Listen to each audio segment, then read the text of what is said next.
Hello friends, আজ আমরা এসে পৌঁছে গেছি মাঠে।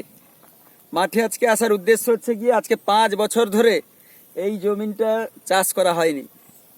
তো চাষ না করার ফলে প্রচুর আগাছা, ঘাস আগাছা প্রচুর জন্ম হয়ে বিশাল বাগানে পুরো একদম জঙ্গল মতো হয়ে গেছে। সেই জঙ্গলটাকে পরিষ্কার করার জন্য প্রথমে আগাছা নাশক দিয়ে আমরা এই জঙ্গলটাকে পরিষ্কার করার জন্য এসেছি। চাষ করার জন্য আমাদের ওষুধের ব্যারেল রেডি হয়ে গেছে, এবার ওষুধ মারা হবে। আপনারা দেখতে থাকুন দোস্ত। এই তো আপনারা দেখতে পাচ্ছেন কিভাবে আগাছা এবং ঘাস ভর্তি হয়ে গেছে, পুরো জঙ্গলের মতো হয়ে গেছে। এই আগাছা নাশক আমরা এই ওষুধ মেরে এই আগাছাটাকে পুরো একদম পরিষ্কার করে দেব। তারপর গিয়ে আমরা এতে ধান চাষ করার উপযোগী একে তৈরি করে তুলবো।